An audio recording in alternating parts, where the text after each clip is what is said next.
toka hii kitu ndio nicheke episode.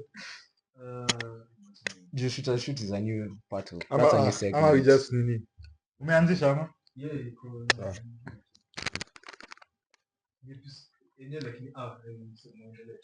Don't get shy. Let's start. Yeah. Squota podcast back again with another video. And so today, we're going to be talking about the greatest underdog stories ever in football history with my co-host here, man like Chiro. He can introduce himself. How have you been, bro? No, I've been good. How about you? I've been long good. Long time. I mean, it's been a long time. I think it's been 1 month since we got our last episode out. So, we miss you. Wait, my heart, manze. I hope you also missed us too. But so today we're gonna be talking about the greatest underdog stories, those teams or players when you defy the odds now can make it, bro. And those are the type of stories that inspire still today and remain in the history books of football. So today I'll start off with my underdog, or rather my personal best underdog story in the history of the game, which is a shout out to the Leicester team of 2015-2016, manze. That was some goated stuff, bro. Man, can we just stop with the decried? How do you mean decried, bro? That was literally the best thing to ever happen in the game. I cannot. Yes, it's one of the best, but hey, I don't say we overhype it, because I mean it's something that happened one in a. It was like what, 1 in 1,000 odds. 5,000 to 1 odds, exactly. Bro. Like, what are the chances, man? As in, it was something crazy that he did, and I can't lie. It's something commendable, good. But because me personally, like, considering the previous season, Leicester were like barely escaped relegation. Yeah, they were fighting relegation. They were fighting relegation. Got a new manager over the summer, so people and yes, he had some experience in the Premier League with Chelsea, that being Ranieri. But like him coming and just winning the league in his first season, and even the players that team had, they had no stars, they were nobodies. They were nobodies. They had Vardy. And they had Mahrez. Was nobody back then, bro. They became somebody after that season. Such was Kante. That's where stars were made. Did you know about them before? The stars were made during that season. Exactly. I mean, you can just talk about it like, of course, it's not an underdog story, but you can just think about it like someone like Brighton, the Brighton squad. Nearly everyone who comes out from that squad, they're just always a talent. Look at Caicedo when he was there. He's gone. They've already replaced him. Look at Baliba right now. I would personally say he's even doing better than what Caicedo is doing at Chelsea. For real. And look. But like the good of them all is Kante, man. Kante, and I mean even in that season, but that guy bossed the midfield, was everywhere. And even I think he didn't win the best player of the season that season. He won it the next one at Chelsea. But even that season at least, man, the likes of Mahrez, Vardy, Schmeichel, people unheard of names who went on to do great things, man. Shout out to that Leicester team, man. I think that's my best ever underdog story of all time. And just the way they played, they were flowing, and they beat the big teams, the likes of City. But also, that season also, like most of those teams also, the big teams weren't having a good season. So of course maybe that helped them. But we don't give excuses. Give them. I have to give them the flowers. I have to give them the flowers. I have to give them the flowers. They didn't play well. It's not that problem. I mean, just like the season. Yeah. Look at it with City.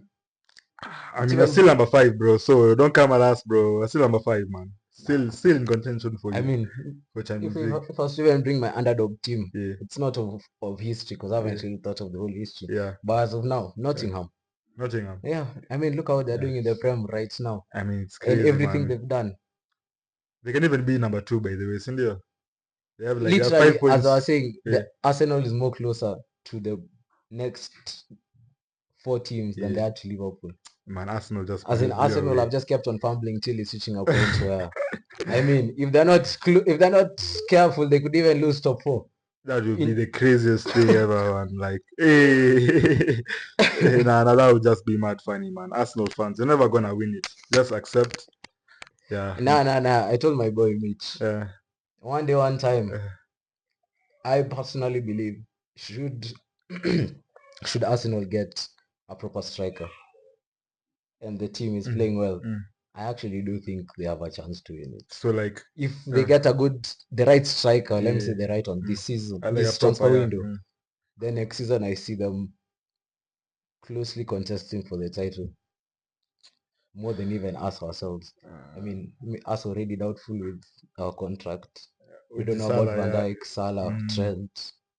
But So I mean, I only see Salah going, but Salah ain't going, man. I personally believe, mark my words, this is a tactic from the board. They don't want to do the contracts right now because anytime you deal with a contract, how the player ends up playing afterwards tends to vary. Because some of them could end up getting much more wages than before, then they start playing more shittier. oh, okay, I So I see. think instead of them trying to like conflict with them chasing titles and contract, I see Liverpool what they're trying to do, in my opinion. They want the players to give their all. Because you see someone like Salah, even if you see like from the game when we were knocked from PSG, he was so sad. Because in his head, he looked at it like this is one of his last that's his last in his head, this is his last Champions League game that he's played. Same as to Van Dijk.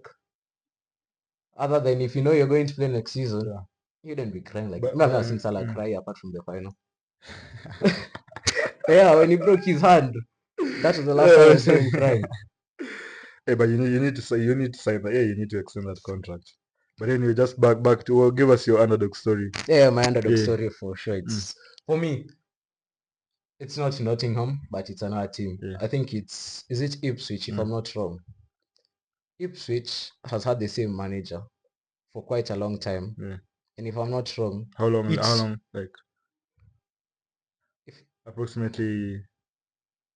Is it Ipswich really? I think it's Ipswich. They've had the same manager who's brought them up from, is it League One? Oh, each season they've just been coming up with the same guy up, and here they are in Prem. As in with the same team, you know how emotional that is, as in literally as a manager. It's been the same team. Not really the same team. Of course, the guys who come in go out, but the same management, same everything. I find it like touching. Too bad right now they're on a struggle up for Prem, man. Of course they'll go back. I mean, at least they've come and touched Prem. Yeah, considering from where they've come from, and they can come back again for sure. They're a good side. They're always good sides. I mean, I only find it weird the difference in caliber between Premier League and Championship, because in Championship, if you look right now, a team like Burnley and Leeds, they're utterly dominating it.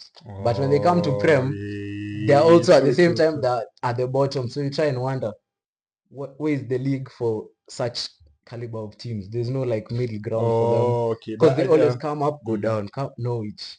I think also it's because of the difference in terms of, like, when you come to the money side of it, how dominant the traditional Premier League teams are. So like even if it's getting players, managers, you can't compete with them. So I think that plays a part. It could, but I mean, but it also doesn't it doesn't make sense. It also has to reach and a it's point, getting because how I look at it is look at it like Nottingham. If I'm not wrong, is it this was season where Nottingham was struggling to go down? True. Like just a few, like is it as 2 or yeah, exactly. They were given some money. They bought, like, let's look at even some of the players they bought. Chris Wood came from Burnley. Burnley. Chris Wood was a Burnley striker together with Ashley Barnes. Look Who at played him. in the Prem. Imagine. And he was nowhere close to this. Yeah, this wasn't the Chris Wood we knew. Personally, the likes of this winger. The winger. Odoi and Nani. Elanga. Yeah, man. Look at them. Elanga at Man U, being deprived of game time. Now look at him right now thriving. Same to Odoi. Odoi, Gibbs White. Nottingham is in another league. I think it's just down to the management, and I don't know. Even me personally, I can't really I can't really say what it is, because I mean, like, how do you go from there to not almost fighting for the title? Because I can't even say it's the management. Okay, it is, but I mean, this is Nuno. Remember, Nuno was like he was fighting relegation with Wolves. Literally, he was with Wolves right before this. Sacked by Spurs. Also, exactly. He was sacked by those two teams, and now look, he's number 3 right now. And if should they continue this run, they'll be back in the Champions League in the first time for like what? The last time they won it was in 1970, 1979 and 1980. So if you say 1980 was the last time, okay, let's say 1981. That was the last time. The 80s. bro. But I think I think it's a similar just occurrence in this underdog stories. I think there's just that factor that you can't even put. Can't Uh, put words to yeah, it. exactly. You It's can't. just. It's just something else. It would make it special. But then now, as Uh, I always say, yeah, do you think that they'll continue with it? Because if you look at now, your underdog. yeah. Leicester the next season, if you remember what happened to it, just plummeted Oh, true, completely. true, true. That's the thing now. So do you think Nottingham could follow the same route? Yeah, most definitely. I just was gonna go back to where they were, Bana. Because yeah, I mean it's usually just a one time thing. Because sustaining it is now even where the hardest Yeah, part of the job is. sustaining it is. Sustaining that success is very hard. So man, sorry for Nottingham, but Hey, next season kama dawa manze. now that you find them still above you. Now that you realize. Bro, now that means Pep has to go. Kifikapo Pep to aende manze, no. Why? Bro, Why? Don't trust your nah. manager no more. I mean, he's done good for us, but now, bro, we don't want to be a championship team. Hey, no, that would be crazy. Championship is crazy. You're still in top four. You're talking about championship.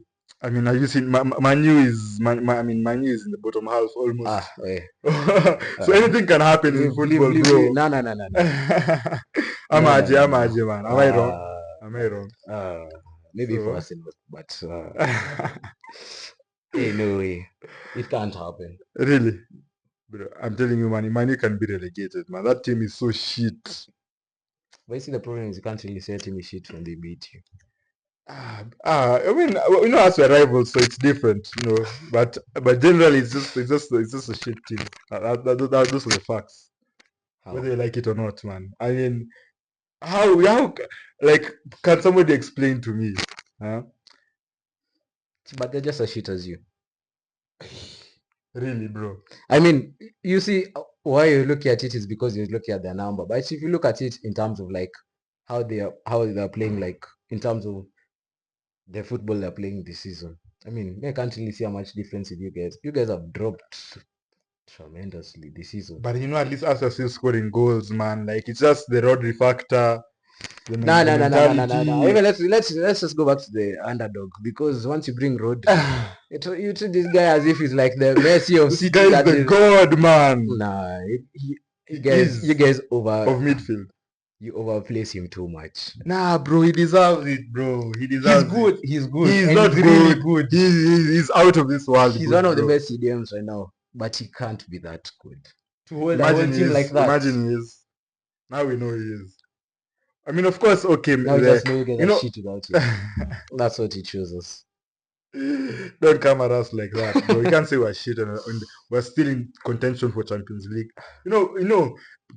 People by they haven't realized that in our last season as City, we're bado tuna fight for Champions League. We're still at some point we're even still fighting for the league.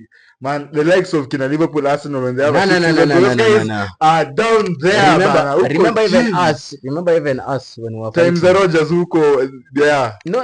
Well, that's too far. Yeah, that's not too far. I'm talking about that time when we used to have a Kina Henderson as the I'm talking about but even that season, like number 4. Number 4. If not 4 or 5. One of the two, but we're still up there. We're down. Right now it's so tight between like number 3. I mean, even put us in number 2 till number 7. I think the difference in points, the whole gap, it shouldn't be more than 10 between all of you guys. So meaning any slip, done. Yeah, true. But I don't. Okay, maybe. The next set of fixtures that we have, even I don't like seeing us like losing more than maybe 2 games. Another thing is the season. This season now you can't even predict. Bana City also. See, sure, bet crazy. But do you think there's any player you'd ever say that is an underdog? Truly, in your opinion, completely underdog. I would say, yeah. I would say, like, I mean, even from that list, the team Kante came from the non-leagues, bro. This guy was a nobody. I even had personally, there was a time when he was offered to Arsenal but was rejected by Arsenal himself. Also Kante was a very small guy. He's Yeah, short, he's short. small body. Like you wouldn't even think twice about Yeah. this guy. Yeah. But this guy came up from the League 3 in France up to the Premier League player of the season. And this guy is a good. But even back to those stories that inspire me, like considering the odds that they came from, if they came even from like certain surroundings and environment, people like Carlos Tevez. I don't know if you heard his story, man. No.